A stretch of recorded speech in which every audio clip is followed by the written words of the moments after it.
Hi, Tucker.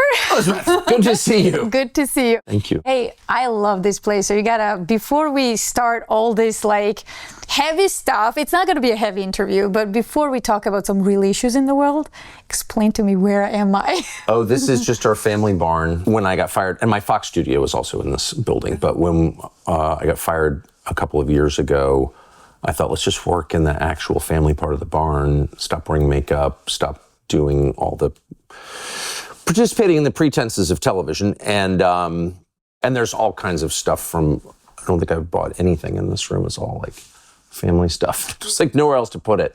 Gotta give me a tour afterwards. But speaking about Fox, it's been over 2 years. Yes. Since they fired you. Yeah. So could you walk me through how that process happened? Because people kind of found out, like, yeah, Tucker got fired and people were so upset, but we didn't really know how it happened. Is that a secret? I don't know what happened. I still don't know. I mean, I have all kinds of theories, and I don't have that much interest really in finding out what actually happened. And of course, as with so many things, it's impossible to really know the truth, I think. But no, I had no indication anything was wrong. I was always, in regular contact with the Murdochs, who I worked for many years, over 20 all in.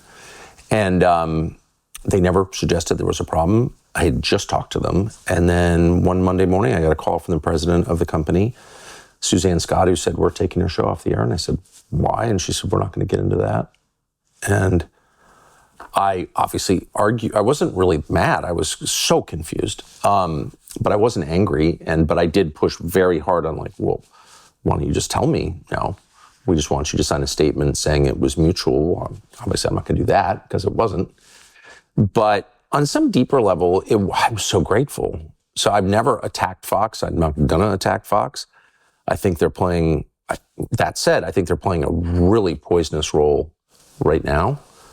And not just Fox, but the New York Post and the Wall Street Journal, who are basically publishing things that are completely untrue and deranged for an audience of one, because they know that the president watches Fox, which he does, and reads the New York Post and hears about the Wall Street Journal. And so they're pushing him toward war relentlessly. Absolutely. Relentlessly. And I definitely resent that very much. And I think it's dangerous. I don't understand the motive for it, really. From my perspective, I'm not mad that I'm not there. I like some people at Fox, and I'm still in contact with them. Like, I just don't have any bitterness at all. I had a great time. They were super nice to me. I did what they asked me to do, which is get good numbers. And I feel like I upheld my part of the bargain. And by the way, they upheld theirs. They paid me out. Like they were like attacking me on background, for the first couple of weeks. And I just called them up and I said, do you really want to do that? I've been here so long. Like, I know everything. Do you really want to have that? And they just went quiet afterwards? Or they were great. They're like, yep, you're right. We'll stop. They had their little super unhappy PR lady, like telling people on background I was a racist, racist. Okay. Which I'm not, by the way. I would happily admit it, but I'm not. I'm a Christian. And yeah, so I just said, hey, maybe you don't do that or else I'll respond. And I don't really see who the winner of that fight is. Right. Do you? You're not going to like the response. They were very reasonable about it. And they have been very reasonable with me since. So I'm not mad at them at all about the way they treated me. And I really mean that. But what they're doing, pushing neocon foreign policy, is one of the craziest things I've ever seen. And it's having an effect, unfortunately. The only thing I'll say about this is, like, they have a guy there who's a weekend host who, I'm not saying he's evil, but he's obviously terrible on television. Whoa. And when I worked there, all the years I worked there, he was like, no one watched that show, and this guy has nothing to do with Fox. Why, I know who you're talking about. And they've elevated him to this position. So why? Is it because viewers are like desperate to hear from this person? Of course not. The point is, they think that he influences the president and makes the president more hawkish, specifically in the Middle East and Eastern Europe. And like, why would you want that? I don't understand. And we're very close to blowing up the world. We're close to a global war. Very close. Closer than we've ever been in my lifetime. Why would you want that? I think it's completely evil, is what I think. That actually brings me to my next question. You're somebody who's, I know you don't think of yourself like brave, but you're somebody who's been speaking truth way before you ever got fired. Like, you started speaking truth way before that. You must have lost some friends when you started doing that. Well, I've lost so many friends. Yeah, I've lost a lot of friends. And particularly in the Israel question, I've never talked about Israel. I'm not a hater of Israel. Certainly not a hater of Jews. Always had a million Jewish friends. I still do have some. But Netanyahu is really hurting the United States and the world. It's completely out of control. And I have, for years not said anything about it. I've thought that for a very long time, over 20 years, 25 years. And so I've always had that view, but I've kept it to myself because it's not worth it. But we've been pushed so hard and used so much by him that it's just terrible for the country that I grew up in. And so I've said something, and you do that, and people you really had dinner with and really liked are all of a sudden denouncing you as a Nazi or whatever. And I never wanted that, and it makes me sad now. Yeah, I would say friends who denounce you as Nazi for your honest opinion are not really friends. I think that's right. And I should say I've lost one real friend in the past 10 years, one actual friend, and I feel it's painful for me. And it wasn't about Israel, but we just diverged politically, and he could not be friends with me. So that makes me sad. But in general, people you lose are people I really liked, were great, I had meals with, hilarious, interesting, nice people, actually, most of them. But they were not real friends. That's true. And you know how I like to look at this stuff, because I've been through the same thing, not to the level that you have, obviously, but you don't lose anybody, Tucker. They lose you. When they lose a friend who is sincere and wants to do well, you don't lose friends. They lose you.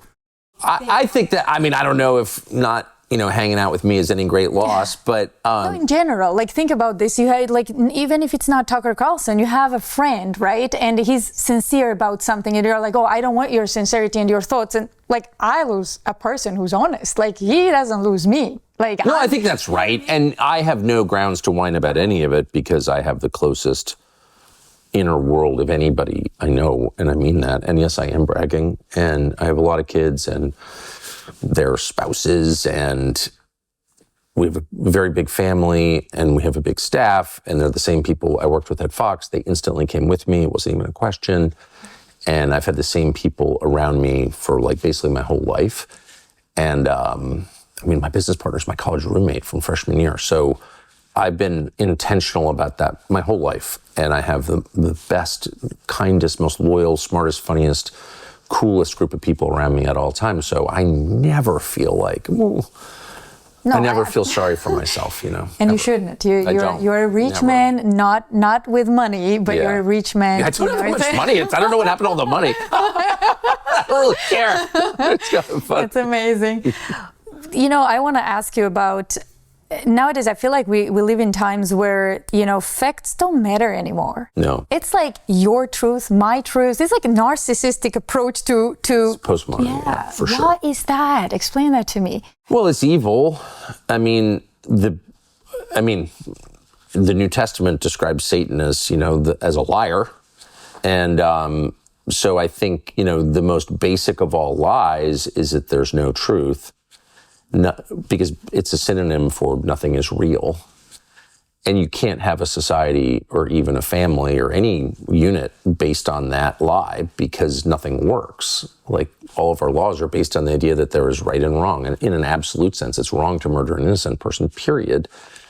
And no amount of talking can make it right. There's no way to justify murdering an innocent. That belief, which is consistent across cultures, is rooted in the understanding that some things are just true. You don't get to make the rules.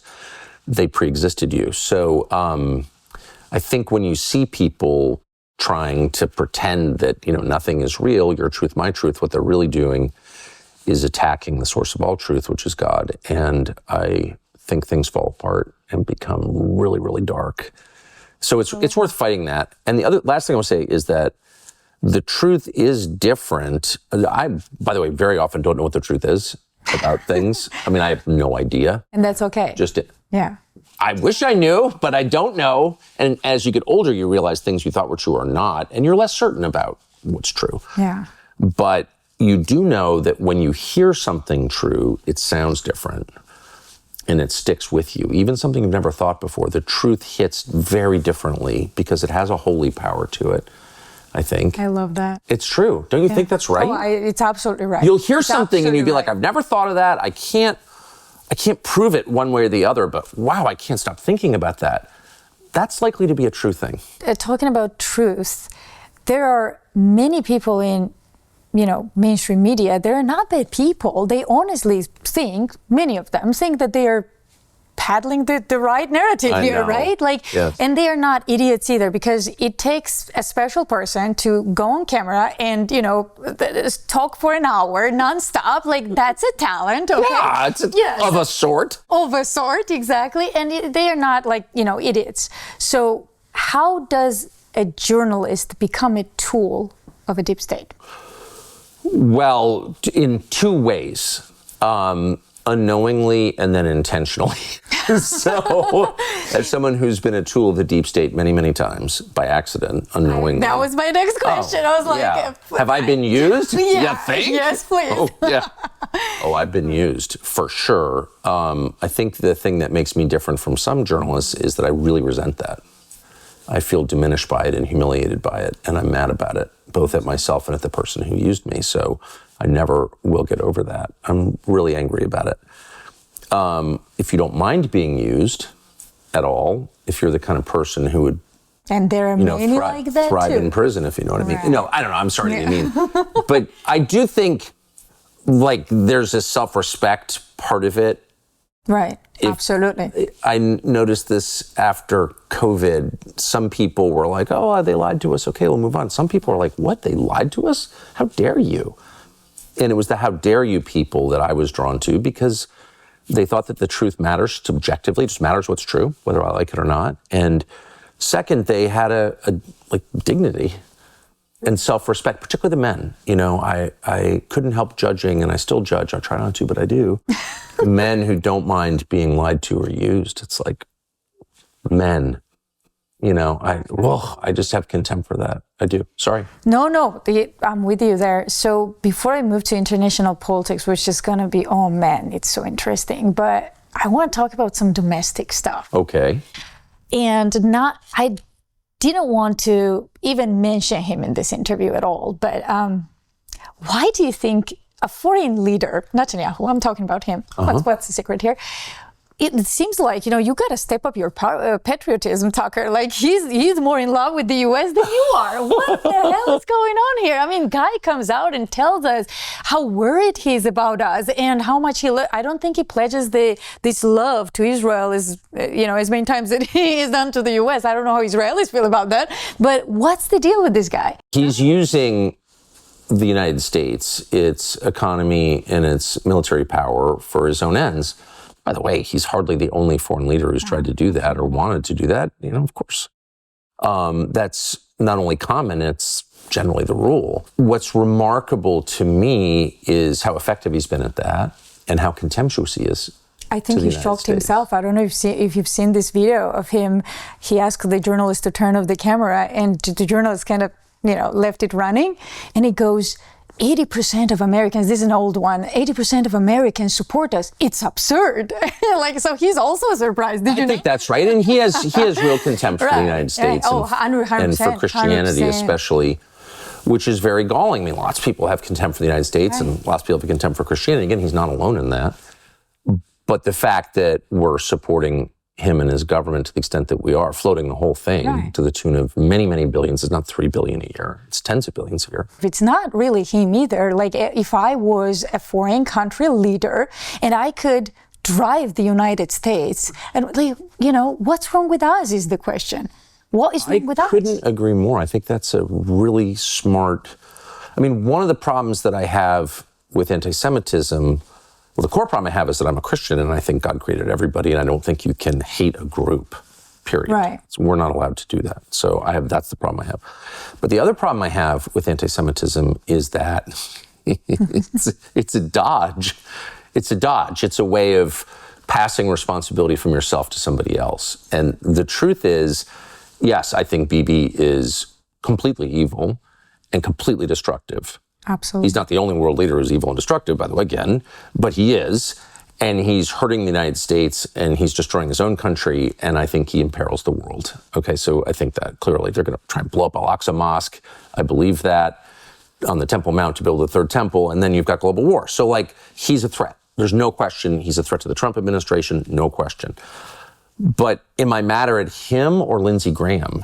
It's not even close. I was going to mention... Bibi Netanyahu is a foreigner, and he's trying to do what he thinks he should do for himself and his country. I get that. What's Lindsey Graham's excuse? What's Ted Cruz's excuse? Ted Cruz says right into the camera, I was elected, my main goal was to help Israel. Really? And Ted Cruz How could you get elected on a platform in which you say publicly, my main goal is to help another country? This is deranged. Where's our self-respect? So no, I am way more angry at my leaders than I am at Netanyahu. It's not even close. I don't want to even think about it. I'm not interested. I'm very interested in how American leaders could betray their own country. That enrages me. And I just want to say it again. I think anti-Semitism very often is a way to pass the buck. It's their fault. And you see this not just with anti-Semitism, but with this like lunacy about Russia, it was Russian interference, or, some foreigners always to blame. And maybe there's some truth in all of that. But the real blame lies with us. Why are we allowing this? So true. And I wish more people were talking like that, who have the platforms and the means to do so, but they are not. And that's crazy to me. Why? Because it's so obviously true. It is obvious. Yeah. I can't control Bibi Netanyahu. I can certainly have an effect in the United States. Yeah, I can say, you cannot re-elect Ted Cruz. You cannot re-elect Lindsey Graham. Not because they're evil. I'm not even saying they are, but because they've betrayed their most basic commitment, which is to our country, above all others. I mean, I don't know why that's not complicated at all. Well, I think I know the answer to that. Like, have you looked at resumes of congressmen and senators? Yeah. Like, you're more qualified to be there and I'm more qualified to be there than they yes, are. No, it's I know. Crazy. I know. And then you have like Ted Cruz. You mentioned Ted Cruz. Ted Cruz was supposed to be the smart one. Was supposed to be. What the heck is going on here? Well, I mean, I think Ted has, it's really interesting because I see when I look at Ted, who I've known for long before I got into politics, and I've known him well, and there are things about him I like, but I see a mirror almost, like I see, so the problem with Ted Cruz is he has a high verbal IQ. He is very fluent with the language, and I am also, so, and everyone in our business is. And you see the same pitfalls every time. If you are a good talker, you convince yourself that you're a genius because you hear yourself talk and you're like, man, I'm smart. But there is a huge difference between the ability to explain something or fluency with English and wisdom, like true wisdom. And these people, all of this happened to me. They get incredibly arrogant. And they think they're smarter than they are. They think they're wiser than they are. And that's why he did the interview with me. He's like, I'm a brilliant debater. You're not really, actually. You destroyed the guy. You're kind of, because he's not very smart. No, he's not. At all. At all. I mean, I know people, especially here, I was just literally outside talking to one of them, who I work with here in our very rural town, who is so dyslexic he can barely speak English. He's a native English speaker. But man, if I have a problem, I'd call him first because he has such deep wisdom. He's like twice as smart as Ted Cruz. So don't mistake verbal intelligence for the sort of intelligence that matters, because it's not the same. I absolutely agree with you. The same goes for Dan Crenshaw. I mean, the guy is... I'm sorry, I had to. Dan is somebody who's so convinced that he has the answers to everything. You know what I mean? Hey, in the case of Dan, he seems really hurting. I mean, oh, of course he is. We just didn't. Obviously, I don't like Dan Crenshaw. He threatened to kill me. I was not afraid somehow, but I look at him, that guy's in agony. That's my read. He's a troubled child. Yes. Dan is a troubled child who lost his mother, and I think he needs to find his way and someone needs to guide him, but he kind of lost friends. There's no one to actually point the way. So, really? Yeah. That's sad. I didn't know that. Sad. I mean, I grew up without a mother and it worked fine. I got a really good wife though, so that helps. That helps. But I would... I'm interested to hear. That's interesting because boy, I feel it on him. He's just bristling with hostility. He's so clearly the most insecure person ever. Oh, 100%. He seems like, I don't know this because I've never shared a bed with him, thank heaven, but he seems like the kind of guy who's up late in bed, like checking his mentions. No, but reading about himself on Twitter. Absolutely. Absolutely. Like, that's the road to hell, to agony. You are a very wise man. I don't know, but... No, you are. Like, you can see through a person. That's a talent, Chucker. They should be afraid of you. No, I don't. I mean, I don't think I have any extraordinary talent, but with him, it's very obvious. And I think the key to understanding other people is being honest about yourself. Yeah. And Christianity requires that. Like, you ask for forgiveness before you forgive other people. Why do they, in the basic prayer of the religion, why do you do that? Because if you meditate on what a shitty person you are, it's very hard to judge other people. But you also get, if you understand your own weaknesses, like Ted Cruz, especially Ted Cruz, like, I know what's wrong with Ted Cruz because I've struggled with that myself. Where you give I don't speak with notes ever. I've never spoken with notes, and I don't have teleprompter or anything like that. So when you do that, it's so fun. It's great. It's like one of the great experiences ever. I mean, I actually love giving speeches because it's hard and because the stuff comes out of your mouth that you've never thought of before. It's like a very interesting experience and wild and so exciting, and I love it. But the problem with it is you get off stage and you're like, you start thinking about what you said and you're like, wow, I'm smart. It's incredible how smart I am. Like, I'm like kind of a genius, actually. I know.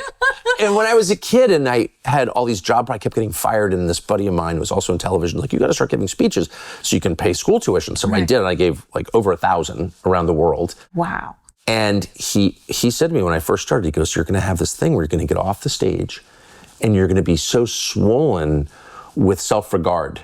You're going to have fallen so deeply in love with yourself that a woman in the audience is going to feel that, and she's going to hit on you. And you're going to feel like, yeah. I got this. Yeah. Yes. I thought that was, and I never had a problem with that. But he identified, for instance, someone I really respected, James Carville, I'll just tell you that. And who was a very wise man despite being deranged. But I from the very first day I started that public speaking thing, I knew that it could easily wind up with megalomania, hubris, arrogance, it's dangerous. I want to ask you about something that most people like to deflect, I'm not a deflector. I know. And that's why I'm here. Why is that? There's only few things, that both parties that America can offer. There's two really, and then we have MAGA, right? Like, it's something different. It's Republican, but it's really not. Like, I feel like it's their intention was to be that third party that Americans wanted to see for the longest. It didn't work out. I don't think so. First, I want to ask you: did MAGA turn out to be what you thought it would be? Well, nothing ever turns out. Right. To be what you thought it would be.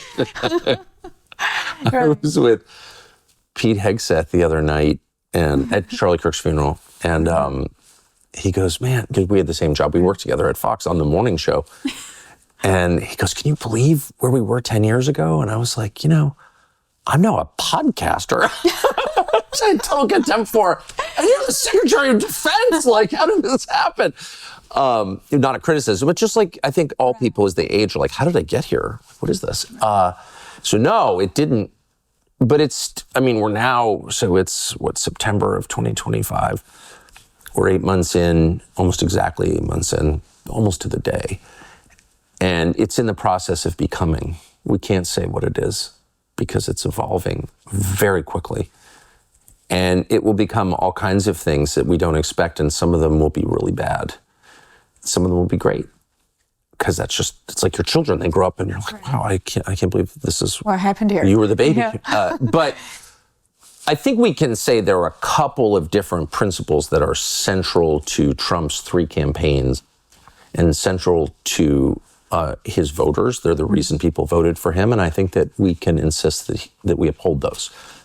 The first is that the United States is sovereign, and the person who leads the country has to be committed to sovereignty, which is another way of saying America first.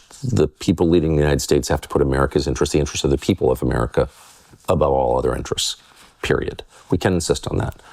Very hard to force politicians to stick with that, but Absolutely. We have to. The second is that war, despite, everyone celebrates war and hates everyone who's against killing innocents, it's not good. There are probably cases where it's necessary, self-defense, obviously. But in general, voluntary wars hurt the United States. They get Americans killed, they drain the treasury, they devalue the US dollar, and they change our culture in ways that we don't perceive at first, but that are almost always negative. And I know that everyone wants to lie about this. That's why you have books with titles like The Good War. Tell me how that was good. Shut up, Nazi. Okay, just for the record, I'm very against Hitler, very against Nazis. But the celebration of war and the deaths of millions of people and alliances with Stalin and all that stuff, and it's bad. It's bad. And voluntary wars you don't have to fight, you're not even pushed to fight, are really, really bad. And the third is free speech, which is the foundation of the United States, the foundation of the government. It's the first right in the Bill of Rights. And it's also at the core of Christian civilization, the idea that, the leader of a state doesn't own the citizens. They're not slaves. They're free. Their rights were given to them by God long before the current president or emir or king got there. Mm-hmm. And they can't be taken away under any circumstances. And there are always attempts to curtail free speech.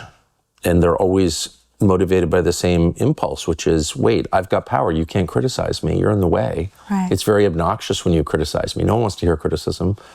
But we have to fight that. And actually fight that. And,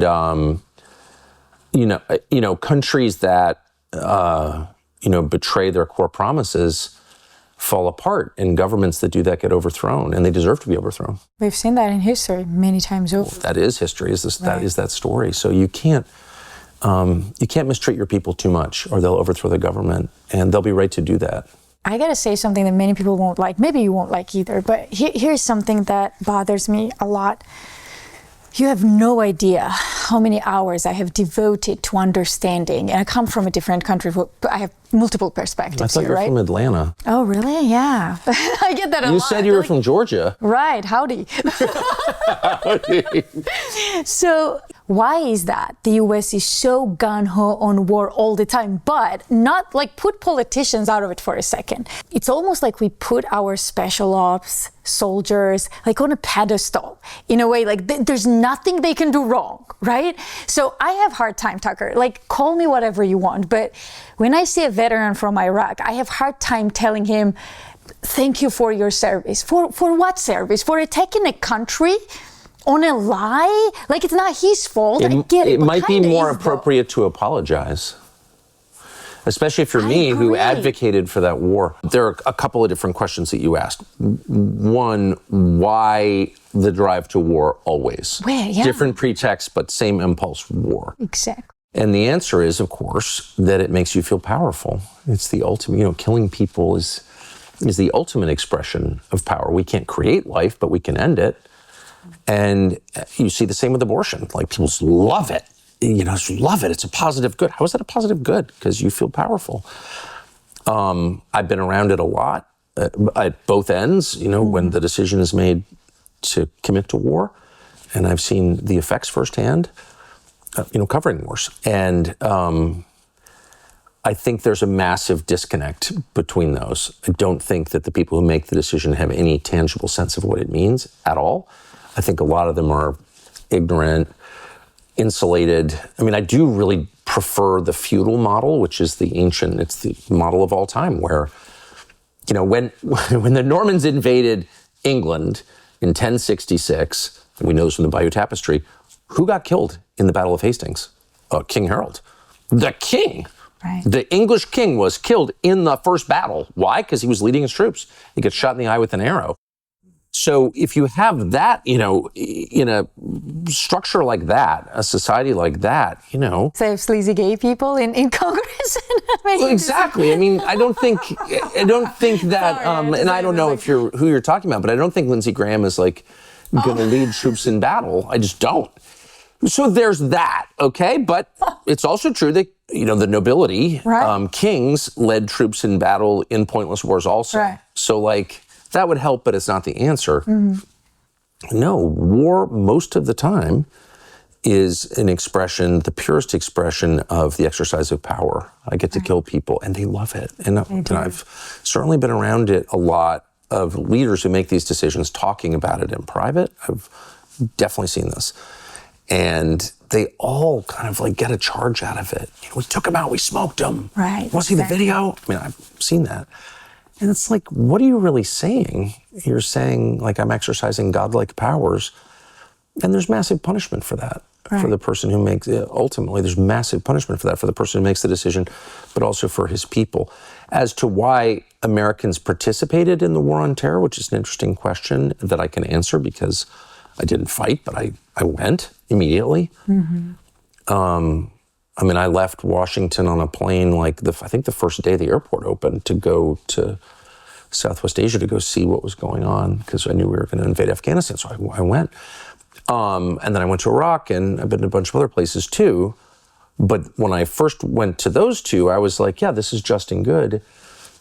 And a lot of people disagreed, and they were protesting, and I was interviewing them. I couldn't hear a word they said because I was angry and afraid. So on point. That's the answer. I was angry and afraid, and it shut down my ability to make rational judgments about things, as it always does. You get pissed, and I once broke my hand because I punched a wall. I was so mad. I was much younger, of course, but I literally broke my hand. Why would you break your own hand on a wall? Because you're mad. I also punched a good friend of mine in the face once when I was drunk because I was in an argument. I got so mad I lost control. So clearly, rage is bad. It's evil. You're not supposed to be enraged ever. We encourage it. We shouldn't. And it was fear and rage. And so whenever I see the authorities trying to stoke fear and rage, I know that they're trying to control me. I think that's 90% of our conversation about race in the United States is designed to make Americans hate each other, to make them fearful of each other, to make them mad at each other, so that they won't know what hit them. Yeah, absolutely. What their leaders are actually doing. Speaking of war on terror, you have a docu-series, as I understand, about 9/11. Yes. If I'm going to watch anyone's investigation about 9/11, it's going to be yours. We didn't get to the bottom of it. Oh, no, spoiler alert. Just tell it. Well, guess what? We kind of already know what happened, but what? We got a lot closer, I would say. Really? Okay, talk to me about it. Because I know, I got some, info about your documentary. And first of all, I saw the first episode, it was amazing. So highly recommended to watch. What'd you find out? We found out a couple of things. There are huge questions that we didn't answer, like what happened at Building 7. Couldn't figure it out. But we established, among other things, people who are still wondering what happened to Building 7 have every right to wonder. Yeah, it's just people are wondering how 19 foreigners who were tied by U.S. intelligence to terror activities got to circulate freely under their own names in the United States for more than a year before they killed 3,000 Americans. How did that happen? Something tells me the CIA was involved in here somehow. Well, the CIA was involved at every level. Now, whether they wanted 9/11 to happen is an open question that we couldn't answer. Well, I would argue they didn't want Bay of Pigs going the way it did either. But that may be right. Yeah, they ran the operation, and then so the most charitable explanation is that they wanted that CIA, specifically CIA, but other intel agencies, but really CIA. It's often said that NSA is the biggest intel agency. I don't know how they're measuring that. We don't know how big CIA is because it's all classified. But they're clearly the key player in the IC. I see them as siblings. I feel like CIA gets all the crap, but NSA does a lot of bad shit too. I totally agree. Well, they spied on me, so. Gosh, did you know they actually hire former special ops? This is what people don't know. I can attest to it. I have a fact. They hire former special ops guys like SEAL Team 6 and send them on one-man operations. Did you know that? I did know that. Why would CIA? Why would CIA do that? Sorry, why would NSA do that? Because they can. Right. Because it's all classified. That's what it is. Including their budget. So when things are secret, of course, People can do whatever they want because there's no oversight at all. And the congressional oversight of the intelligence community. Hey, Tucker, it's a matter of national security, okay? What are you talking about here? It's always that. It's all a lie. But anyway, look, CIA was involved at every level. They followed these guys. Israeli intelligence also followed them in the United States. It's possible that French intelligence did also, but we know the first two happened. It doesn't mean they planned 9/11, but it means for whatever reason they knew that these guys were up to, that they're playing a terror attack and they didn't stop it. Why? I'll let that question hang in the air, but there's no question that they knew. There's absolutely no question. And I should say, by the way, for the 5 episodes, we only interviewed people who were directly involved in, the years preceding 9/11, 9/11, and the aftermath. So it was only primary sources. These are actual players, okay? It wasn't anyone who came to conclusions. It's not hearsay, it's not, Zero. This is like the FBI agent in charge, okay? The guy who ran the Bin Laden station, ran the section at CIA where they tracked Bin Laden, et cetera, et cetera, et cetera. So we only talk to people who are directly involved. I gotta say, of all the things, this took many months, and it was painful for me because, I was on the periphery of all of that as it was happening and didn't understand it at all. We have a producer called Charlie Cougar I've worked with for many, many years, and who's just amazing. And a combination, he's just purely skeptical and smart, very smart, extremely smart, smarter than I am. Very skeptical, doesn't believe anything. That's the guy you want. So as we talked it through, it's like we got to do something that's responsible, that's factual, that's fearless. But it's got to be responsible. We can't say anything that we don't know to be true, and we didn't. But the thing that blew my mind, maybe more than any, so all of the theories about 9/11 turn on one question, which is, was there foreknowledge? Do people know this was coming? And if so, why didn't they do anything about it? Or to what extent were they involved? But that's the question. Was there foreknowledge? Was this just a total shock? Or it was not really a shock, actually. And the thing that convinced me most that there was foreknowledge, but there were huge bets put in the public financial markets against shorting the airlines involved in 9/11 and the banks and the buildings that were collapsed. Huge. And we know that because they're public markets. We can track the trades. And no one's ever explained that.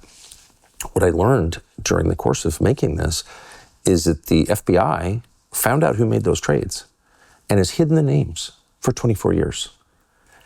And so to me, we made this in part because we wanted to spur a real investigation. The first one by Philip Zelikow was fake, and he was basically just a cutout for Condi Rice, the former National Security Advisor. But we wanted to force a reexamination of 9/11, a new commission, a real one, because I think it's really important, because America was changed completely by that day. But that one fact, we don't need to wait for a commission. Right. I would like to see people a little bit more engaged. We're going to actually chain ourselves to the gates of the FBI until you tell us this. I'm in favor of that, being honest. Me too. Yes.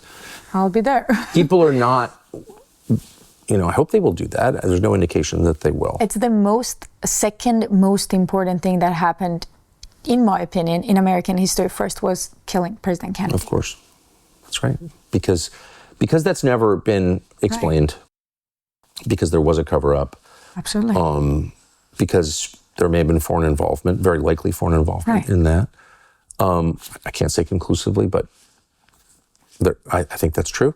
Certainly parts of the CIA were involved. There's really no question. Yeah. Because no one who was involved was ever held to account for involvement, it means that for 62 years, this has hung over every U.S. president as a kind of warning, as a monkey on a stick, as they used to say. You impale the monkey just so the other monkeys are like, whoa, better not, you know what I mean? Do whatever that monkey did. Absolutely. And so it really is a leash on every American president. And there's a reason that, the truth matters, because otherwise evil thrives in darkness. Talking about the truth and how it matters, why is it that Epstein files, somehow both parties come together when it gets to why should it not be public, right? They don't even give you real reasons, though. That's the crazy part. Democrats don't fight over, we should push this because there must be something about Trump or some. And you have Republicans who are like, you know what? It's fine. Are we still talking about this guy, Tucker? Like, what is up with that? I mean, I think the obvious answer is probably the right answer. I've talked to the president about it a lot, and his view is that this is all a trap. He said this many times in public. Wait, all a trap? What do you mean by that? It's all a trap. He believes, or he says, right. And he said to me, and I think he said in public, that this reminds him of Russiagate. This is an attempt by Democrats to ensnare him in a fake scandal. He had nothing to do with Epstein. He's not, never did anything creepy. Which, by the way, I just want to say, I believe that completely. I think I know him pretty well, and quite well, and I just don't imagine that at all. That's whatever the president sins. Then why not? Why not? But I don't know the answer. Right. I think it's incredibly counterproductive. I think it would have been very easy for the administration to be transparent about Epstein. I think it would have helped the country. I think it would have helped the administration a lot, absolutely, given it credibility. Listen, I know you know him well, so I want to theorize here real quick, because no one, people do interviews and they don't really go into this stuff. Like I don't know why are they so scared? So obviously, I'm not honestly even interested who was in the Epstein list, because I'm going to see all the good names there. Because right. if I'm a vicious spy that wants some kind of, dirty stuff on a guy that's doing good, that's pretty much how I would do it. Like I would target good people that are in powerful positions, making right. decisions. So could it be that, human emotion, if we're talking about the most damaging human emotion, it's mostly shame. Like people do stuff because they are ashamed, and they will trample over love. Love is most powerful, but they will trample over love. But when it gets to shame, and the CIA learned this long time ago, people typically will do whatever it takes so that their dirty laundry is not out there. Could it be that Trump was there and he just doesn't want to jeopardize his presidency even putting it out there? Well, I mean, that's a matter of documentary proof that Trump knew Epstein. Trump's talked about this a lot. Right. Yeah, I knew Epstein. He did creepy stuff at my club. I kicked him out. It's absolutely true. I can verify this firsthand that Epstein was always around, and everyone knows Epstein, and having dinner at his house. And I don't think having dinner at his house or even necessarily going to his island is proof of a crime. I know a million people who had dinner with him, mostly liberal. He was liberal, but I don't, he had this kind of salon going on in his right. house right off Fifth right. Avenue in the 70s, biggest house in New York. And he was just inviting everyone to dinner. And Ehud Barak is living there. And he's got Stephen Hawking, and he's got members of the British royal family. And so on that level, knowing Epstein is not a crime. Exactly, it's not a crime. Much less something to be ashamed of.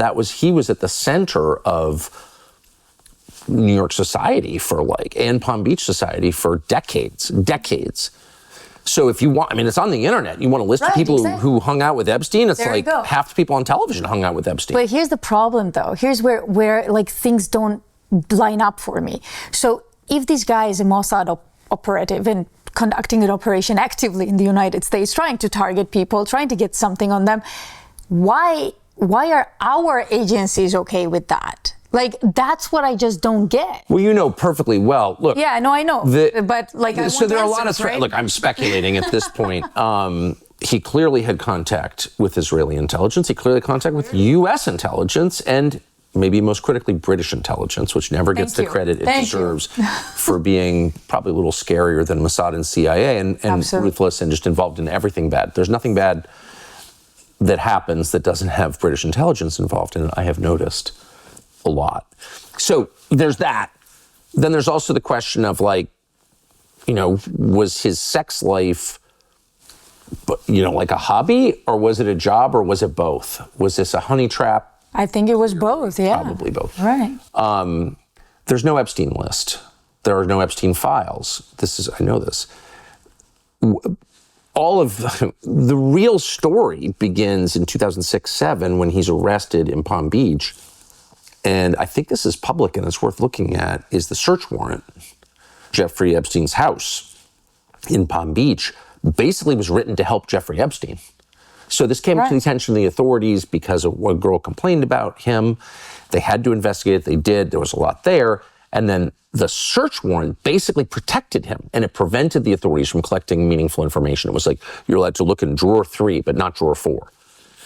How did that happen? Like, that's the center of the story. So the truth is the U.S. government doesn't have that much. What they do have is the ability to talk to people who are involved, like Les Wexner, which they've never done, who is the longtime owner of The Limited, Victoria's Secret, lots of other companies, who was a very close friend of Jeffrey Epstein's, had some kind of clearly unusual relationship with him, and wound up buying his property at Fifth Avenue, for example. I think also his house and his ranch in New Mexico, and a lot of things. Massive transfer of money from this guy, Les Wexner, in Ohio to Jeffrey Epstein. Why? Leon Black, same thing. He says for accounting services. That's clearly not true. Those are people who could be brought in to explain what they know, and they haven't been. So to me, I think the Epstein list, the client list, I have been reliably told that there is no such thing, really. We know who the big players are because it's already been public, and they're not being questioned. Yeah. And what is that? Exactly. What you tell me what that is? I don't know. And I think it's really distressing. So that's not about Mossad or MI6 or CIA. That's about stuff that was in Vanity Fair magazine and no one's followed up on it. So I think, as usual, the crime is right in front of our faces. And I can't answer that question. I find it enormously frustrating. And I'll just say once again that the Trump administration, I think, would help itself quite a bit. I don't think they have anything to fear. If what people are saying they're afraid of is that Trump did something gross with women, I really don't. I just want to be clear. I do not believe that. Yeah, and I'm not covering for Trump. I just don't think that's true. I've never seen any indication of it, and I've talked to people, to be totally honest with you, close to Epstein, very close to Epstein, who've told me off camera, in private, no, it's not. Trump never did that shit. So I don't think it's about that. But why is no one talking to Les Wexner? And most critical from my perspective is Epstein's death, which was very clearly a murder. He was murdered. I'd bet my house on it. And there's a lot of evidence that he was murdered, and the Justice Department under Bill Barr lied about it. And what is that? Again, that's not even, it's almost like the Bibi thing. Yeah. It's not really about Bibi. It's, I don't like Bibi. I think he's deranged. It's not about Bibi. It's about us. Like, it's about us. It's about us. It's not about Epstein. It's not about Mossad. Right. I just want to say again that I think I understand like some of the stories that the anti-Semites tell, okay?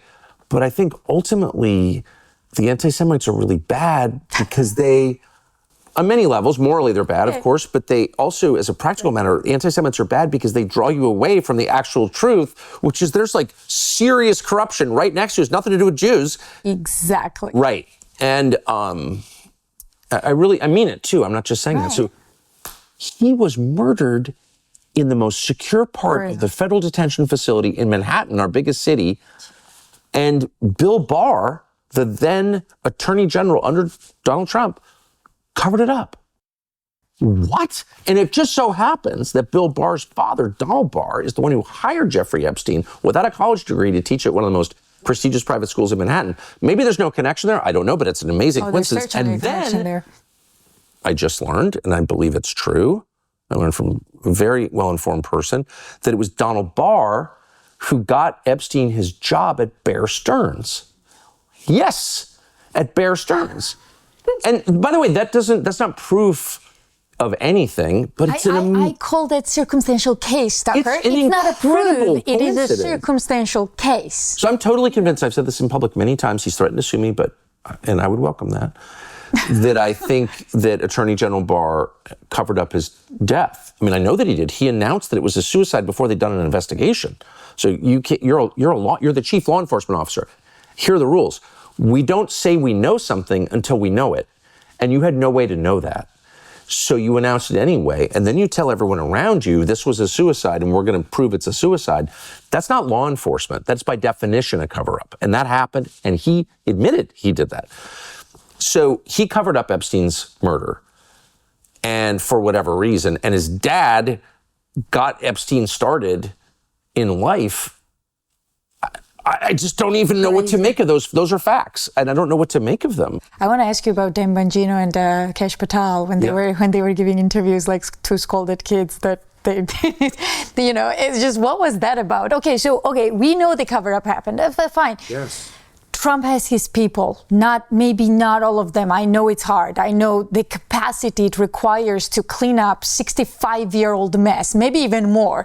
But these two showed up and told us, oh no, it was a suicide. Yeah, guys, it was a suicide. I trusted Cash Patel. I still trust Dan Bongino. I like Dan a lot. Dan's a friend of mine and a really good guy. I don't know what to make of that. I know Cash, of course. Mm-hmm. But I know Dan well enough to know I would be shocked if he was lying. I think he must have believed that. I don't believe that. I told him, I talked to him later. I don't believe that at all. And they've released no evidence that makes me believe that at all. And they released this video, which is absolutely ridiculous. And they've never told us who are the other. So I think there were 12 inmates in the secure part of the facility. And I spent like months on this story with Jeffrey Epstein's brother, Mark, the only survivor in that family, who believes he was murdered and has a lot of evidence that he was. And I really walked through it all. I went and visited him. We spent days on this. And no one's ever explained any of this stuff. And I could go through all the evidence, but I've already done it. But the point is, I don't understand why they think that. In Dan's case, just knowing him well, I can say I believe that he believed it. I don't believe it. In general, I think we would just be all better off. We'd have less suspicion, less conspiracy theories and misinformation if we were just honest about it. Just show us. I know in my life that is true. When you stop, I mean, when I realized the Iraq War was a disaster, I guess I could have, since it all happened before YouTube, I could have been like, oh, I was never for this. I always knew this was bullshit. But I was like, no, I'm not going to allow myself to do that. I'm going to admit that I advocated for this disaster, that it was all a lie. I participated in the lie unknowingly, but I did participate in it. Right. And once I admitted that about myself, I was totally free.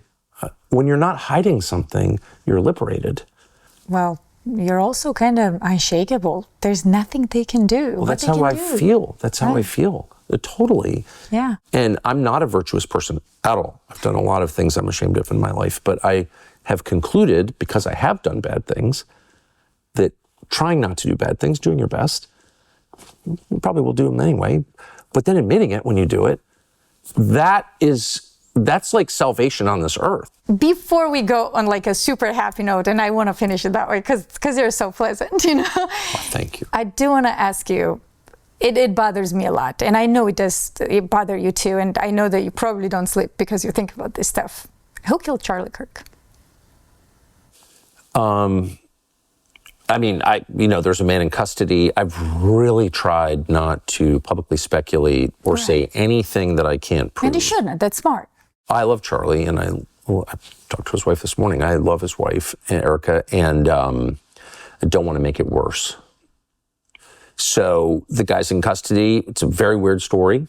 I will also say, having been a police reporter and covered a lot of crimes, that all crimes are pretty weird. The farther you dig, there are always anomalies, things that don't make sense, witnesses who saw something completely different. Just any human experience, if it has multiple vantage points, is hard to reconstruct. That said, they're going to need to do a real investigation on this. And here's all I'll say. If the FBI and the authorities in Utah end this investigation by declaring Tyler Robinson a lone gunman with no accomplices whatsoever, without having done, a truly exhaustive investigation, sort of like the one they did into January 6th. Right. That will not be adequate. That will not be acceptable. And I think that they will risk further fracturing the United States along the lines of people who believe the story or want to believe the story and those who, just don't find it an adequate explanation. So I hate even to say that could happen because, it's my country, my government. I want to trust the FBI. There's no reason to trust the FBI at all.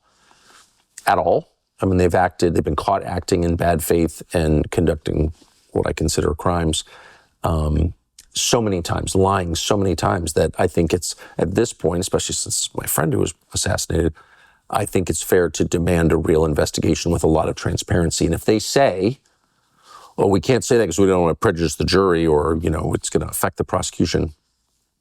That's not a good answer. Tell me what happened. I'm particularly interested in, of course, all the practical details. There's no videotape of this guy getting on the roof. There's no videotape of him bringing the gun on the roof. It's not clear he brought the gun off the roof. It's not in videotape anyway. So I'm interested in how did he get away, for example? Who was this guy, Zinn in the front row? George Zinn, yeah. Why would anyone What is that? Is that connected? Tell me a story that makes sense. But what I'm most interested in is how a guy who was, by all appearances, a pretty normal kid, wound up murdering a stranger just a couple years later. He was radicalized. Okay, walk me through that. Tell me exactly how that happened. I think we're owed that. Do I have confidence we're going to get that? Zero. Not because I'm not attacking Kash Patel. I'm not attacking anybody specifically. Yeah, I feel sorry for them. I know exactly. I do too, and I know for a fact because I have been, trying to learn all that I can. They're under enormous pressure for sure. But the institution of the FBI, no one's really been fired from FBI, by the way, and we know that. Their behavior's just been almost unbelievable over the past 10 years. I am shocked by it as a 56-year-old American who kind of believed that things were on the level, that we're all pursuing justice here. I'm shocked by it. And I'm shocked by the fact that no one's really been punished for it. And you don't get reforms without punishment, period. And I'm not even saying anyone should be executed. I'm just saying the kind of punishment you'd mete out to your own children because you love them. I caught you doing something. You have to admit you did it. I'm going to punish you. And then hopefully your behavior will improve. Without that, your behavior doesn't improve. And I'm not confident theirs has. And of course, I know people who worked there, and one of them said to me recently, before Charlie's assassination, but said to me, everything that you think about the FBI, undersells it. It's, and I'm quoting, 10 times worse than you think internally. I believe that. That's a verbatim quote. So, I'm not exactly sure what that means, but I'm under no obligation to have confidence in any story they tell me. I'm going to need proof. And I would hope that every American would demand, even people who didn't like Charlie Kirk, because it's not about the assassination of one man. It's about whether you can have a functioning country. Exactly. Where you can hold wrongdoers to account and affect justice. I agree. And so I haven't said anything, and I'm not going to until, there's a reason to make hard judgments. But if it turns out the FBI is not doing an adequate investigation, and it's not just me, of course, Charlie had a million friends, people should go bonkers. They should go bonkers and absolutely demand it, because this is too much. Exactly. Enough is enough. I agree with you. And now to the good part of the interview, okay? Tell me, what's love for Tucker Carlson? What's love? What's love for Tucker Carlson? What do I love? Oh, gosh. Just when you think about love, what is that for you? Well, it's funny you said that, because today is the 41st anniversary of the day I began dating my wife, which is kind of weird and kind of great. And we took the morning off and sat in bed with the dogs and coffee and talked all about it. And I've just been really fortunate in that way. So I met, this girl in 10th grade, and it just kind of never ended. It just kept evolving into this great thing. And then it produced all these other great things, all these children, and then all these other, it's just a lot. And just like a tree, it just all of a sudden it has all these branches, and then squirrels live in the branches. It becomes its own ecosystem, and a marriage is like that. So, so for me, that's my primary experience of love, is my family and my dogs. We have some incredible dogs. So, I have a lot of love in my life, a lot more than I deserve, for sure. And that's what keeps me happy every single day. And I always think to myself, I do think, especially when you have kids, you reach a certain point, when you've got little kids at home, it's like, oh man, nothing can happen to me. They need me. But at a certain point in a blessed life, you realize, no one really needs me actually anymore. And that's great. That's great. It's great. Truth first, uncensored, community funded. Continue watching exclusively on Unified TV.